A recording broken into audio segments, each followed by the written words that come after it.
আমাদের সকলের প্রিয় বহরমপুর ঋত্বিক। শুভ সন্ধ্যা।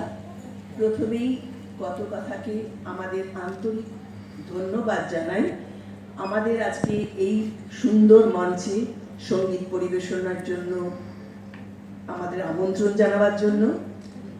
তারপরে এখানে উপস্থিত সুধীজনদের আমাদের শুভেচ্ছা এবং শ্রদ্ধা জানাই, ছোটদের অনেক আদর জানাই। আজকে আমরা পরিবেশন করব পরপর দুটি গান।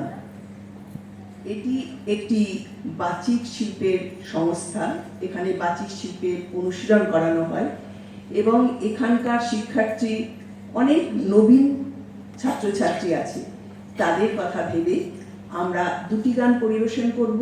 দুটি, প্রথমে এটা কবিতা আকারে লেখা হয়েছিল বা ছড়া আকারে লেখা হয়েছিল, পরবর্তীতে এটিতে সুর আরোপ করা হয়। প্রথমটি অন্নদাশঙ্কর রায়ের লেখা এবং সুর করেছেন সলিল চৌধুরী, এবং দ্বিতীয়টি একটি প্রচলিত ছড়া এবং তার উপরে সুর আরোপ করে সঙ্গীত হিসেবে এটি পরিবেশন করা হয়। আমাদের সঙ্গে আজকে বাদ্যযন্ত্রে সাহায্য করবেন কালাচাঁদ হরিজন, এবং পারকাশনে আছেন দেশপ্রিয় গোস্বামী এবং জয়দেব তকাদার। তো আমরা শুরু করছি আমাদের নিবেদন।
Hare